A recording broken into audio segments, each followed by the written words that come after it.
good morning guys. අද මං මේ යන්නේ විහාර මහදේවි පාක් එකට. මොකද මං කලින් vlog එකක් දැම්මා සූ එකේ රිසර්ච් එකක් ගැන. හැබැයි ඒ වැඩේ මේ ටිකක් කරන්න කල් යනවා. ඒක නිසා මං හිතුවා මං ඇනිමල් විදියට තෝරගත්තේ ඩක්නේ. පාක් එකේ ඩක්ස්ලා ඉන්න නිසා මං හිතුවා ලොකේෂන් එක වෙනස් කරන්න ඕනි කියලා. මොකද නැත්තම් තවත් පරක්කු වෙලා මේ මට කරගන්න කාලයක් නැති වෙනවා. ඒක නිසා මම තනියම ආවා පාක් එකට. දැන් මම මේ හිත යන්නේ මෙයාලා හිටියොත් හොඳයි කියලා. බයින්න අද හිටියේ නැත්තම් මං ආයෙ දවසක් වැඩ පාඩු කරගෙන මේකට එන්න ඕන.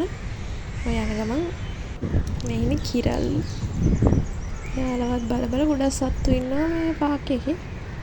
හැබැයි මම බයේ ඉන්නේ අද තාරාව බලන්න නැති වෙයි කියලා. හැබැයි යනකොට තාරාව හිටියා මේ පැත්තේ. මං හිතුවේ මේ පැත්තේ ඉන්න 4 දෙනා විතරයි ඉන්නේ කියලා.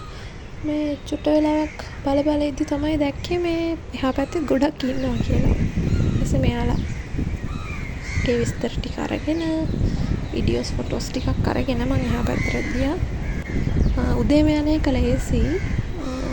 මොකද ටිකක් දවල් වෙනකොට කට්ටිය වැඩි, කපල්ස් වැඩි. එතකොට පොඩක් ඉතින් වැඩක් කරන්න ගියේ. එතකොට ටිකක් අමාරු නිසා මේ උදේම යන එක ඇත්තටම හොඳයි.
මං කලින් vlog එක කිව්වා අපේ පළවෙනි group project එකේ vlog එක edit කරලා තියෙන්නේ දාන්න විතරයි තියෙන්නේ කියලා. මං ඔක්කොම වැඩ ඉවර කරලා තිබ්බේ. හැබැයි ඒක මගේ අතින් delete වුණා. delete වුණාට පස්සේ restore කරාට හරි ගියේ නැහැ. ඉතින් ඒ vlog එක දැන් දාන්න වෙන්නේ නැහැ. ඒ වෙනුවට අපි හොඳ vlog එකක් කරමු. මං මේ වගේ තනියෙන් කොහේ හරි ගිහින් තනියෙන් මගේ වැඩක් කරන්න හරි තනියෙන් නිදහසේ ඉන්න ඒ වගේ ඒවට මම සාමාන්‍යයෙන් කැමති කෙනෙක්. යාළුවොත් එක්ක ඇවිදින්න ඒවටත් කැමතියි. ඒ වුණාට අර තනියෙන් කොහේ හරි ගිහින් නිදහසේ ඉන්නවා කියන එක ඒක වෙනම එකක්. ඒකටත් මම කැමතියි. ගොඩක් වෙලාවට තනියෙන් තමයි ගොඩක් වැඩ කරන්නේ. දැන් කැම්පස් ආවට පස්සේ යාළුවෝ ගොඩක් ඉන්නවා. ඉතින් එයාලත් එක්ක තමයි එතකොට ඇවිදින්න යන්නේ. එතකොට මේ වගේ වැඩක් ආවම ඉතින් තනියෙන් කරන්න වෙන්නේ. එතකොට ඒ වගේ වැඩවලටත් මම කැමතියි.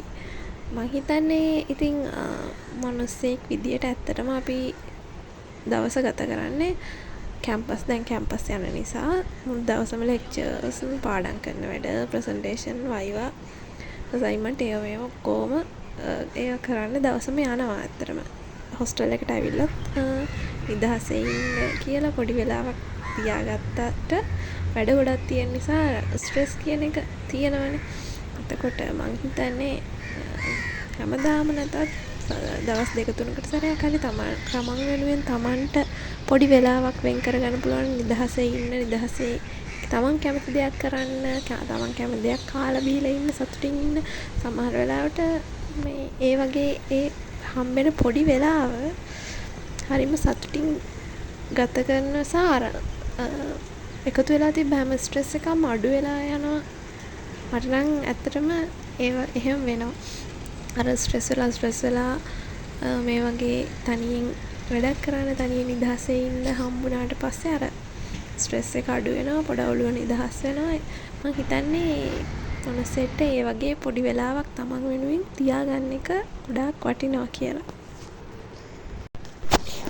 දැන් බරපතල දේවල් කතා කරා ඇති. හරි දැන් මං මේ වැඩේ ඉවර කියන්නේ ඉවරත් නැහැ. ඒ වෙලාව පොඩ අමාරුයි. ඉතින් කපල්ස් ඉන්නවා, ඇවිදින්න එන අය ඉන්නවා. එතකොට පොඩක් මේ විස්තර ගන්න අමාරුයි. ඒක නිසා මං ඊළඟ දවසේ එනවනේ කියලා මං මේ ආව කැම්පස් එකට. දැන් කැම්පස් එකට ඇවිල්ලා මට මතක විදියට ලෙක්චර්ස් තිබ්බේ නැහැ. මං මේන් ලයිබ්‍රරියට ආවා. ආර්ට් එකේ තියෙන මේන් ලයිබ්‍රරියට ආවා. එතන අපේ සයන්ස් එකේ ලයිබ්‍රරියට වඩා නිදහස්. පාඩම් කරන්න හොඳයි. ඒකට ඇවිල්ලා මං ආවේ මගේ යාළුවෙක්ගෙන් පොඩි වැඩක් තියෙනවා ඒක අහගන්න. ඔන්න මං අපේ මේන් ලයිබ්‍රරි එකේ වීඩියෝ ක්ලිප්ස් ටිකකුත් ඇඩ් කරා. එහෙනම් ඉතින් අදට මේ ව්ලොග් එක මෙතනින් ඉවරයි. ඊළඟට මං අරන් එන්න හිතාගෙන ඉන්නේ. ඒක පස්සේ බලමු. බයි බයි.